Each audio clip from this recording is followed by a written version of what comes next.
Welcome back, class, and thank you for joining me. We are moving on to 4.2 today. We're still working with graphing quadratics. However, today we're dealing with standard form. By standard form, what I mean is the ax squared plus bx plus c form. Probably the form you're actually more familiar with than the vertex form that we started with. Now, first, in our little notes here, I want you to see we still have the same properties. Okay, we still have a vertex being the max or the min. We still have the axis of symmetry. The a value, when it's negative, is still pointing our graph up. When it's negative, it's still pointing it downward. So we have all the same features, and in fact, graphing it is the same set of steps.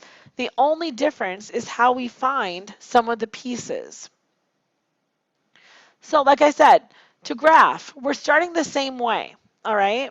We need to find the vertex. But before we can find the vertex, we need to understand that A, B, and C, all right? Now, when there's no number with the x squared, that A is going to be 1. Our B is always a number with the x. Our C is always the number that's by itself. Now, we're going to use these to find the vertex. Again, it was the first step in the other form. It's our first step here. Now, the only difference is how we find the vertex. Here we have a handy little formula given to us to help us find that vertex. Negative b over 2a. So that's why I identified my a, b, and my c. So in this example, my b is 2. So that means I have negative 2 because I'm looking for negative b. 2 times a, well, a in this case is 1. So I have negative 2 divided by 2, or that's giving me negative 1. So that's the x value of my vertex this time. Now, to find the y value of my vertex, all I have to do, take that negative 1, and I'm going to plug it back into the original equation, that x squared plus 2x minus 3. So x squared, negative 1 squared, plus 2x, so plus 2 times negative 1, minus 3. And now I'm going to simplify. Negative 1 squared gives me positive 1. 2 times negative 1, minus 2. And then I still have that minus 3. So the y value of my vertex, 1 minus 2 is negative 1. Minus 3 gives me a negative 4.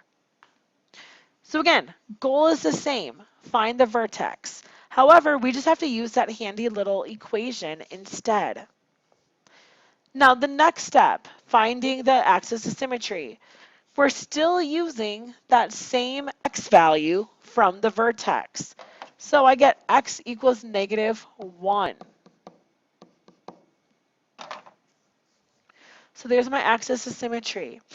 Even the next step is still the same, identifying the y-intercept. Now, I want you to see what happens. So here's our equation, x squared plus 2x minus 3. To find the y-intercept, we're plugging in 0 for x. So notice, if we put in 0 for x here, that drops out. 0 for x here, that drops out. The only thing that doesn't drop out is that last number, the number that's by itself, or the c value. So it always takes the form 0c. So in this case, at that negative 3. So I've plotted the y-intercept.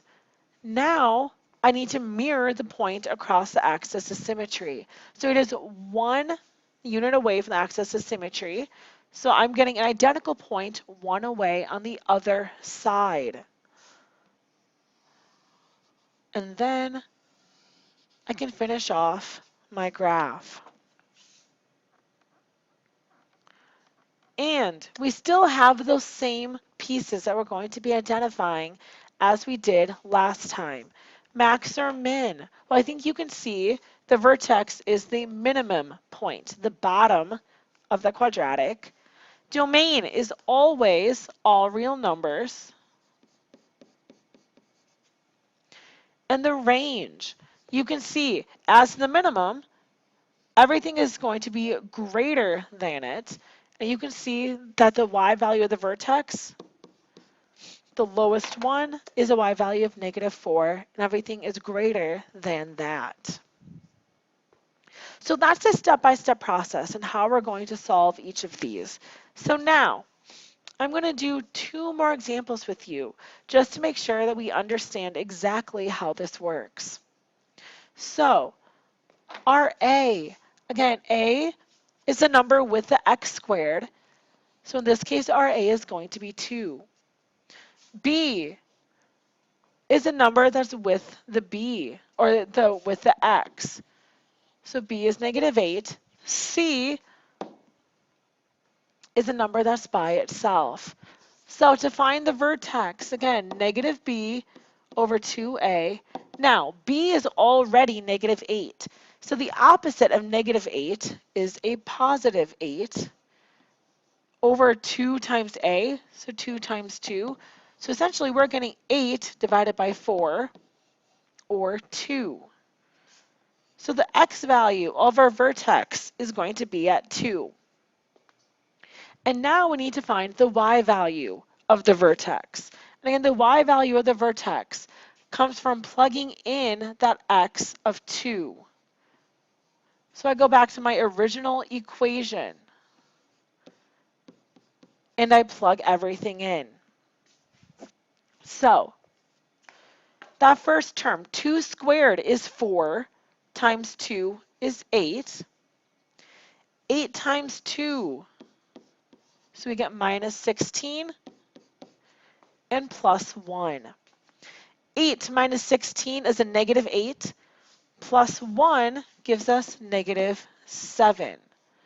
So our vertex is sitting at 2, -7. Is sitting right there. Again, once we find that vertex, the next thing we're going to do, we're going to take that x value. So in this case, the x of 2, and that's going to create our axis of symmetry.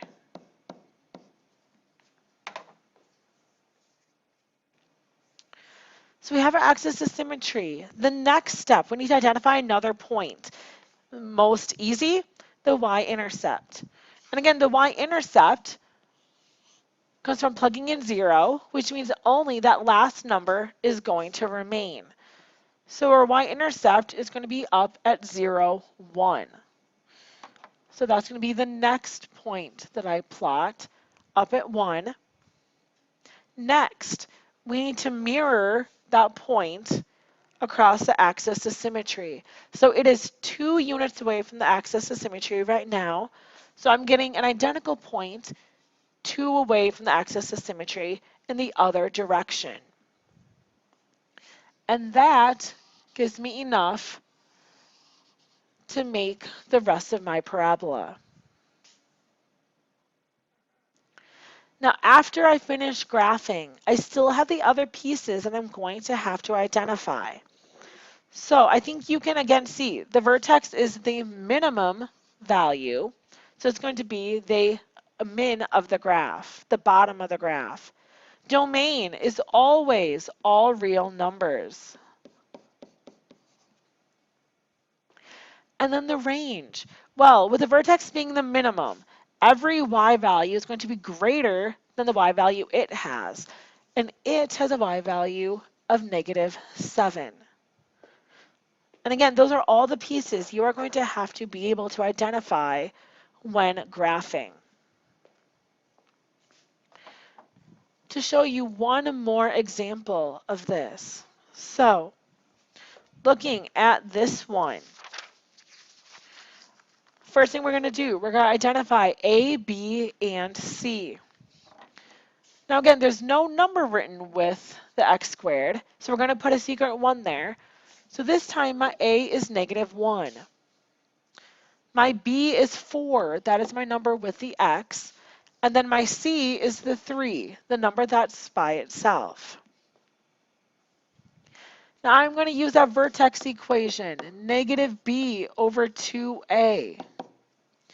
So with b being 4, we have negative 4 over 2 times a, and a is negative 1. So we have negative 4 over negative 2. Well, that's giving me a positive 2. So the x value of my vertex is a positive 2. Now, again, to find the y value of my vertex, I'm going to take that 2 and I'm going to plug it back into my original equation. So, negative x squared plus 4x plus 3. Now, again, notice that negative is on the outside of my parenthesis. So I'm going to take 2 squared and get 4, but then that negative is still there. So I'm getting negative 4. 4 times 2 is 8, and I still have that plus 3. So when I calculate that out, that's going to give me 7. So my vertex is sitting up at 2, 7, sitting right there. All right, so next thing that I need to do, now that I have that, I'm going to take that x value, the x of 2, and that is also going to be my line of symmetry. So I create my line of symmetry, and now I need an additional point.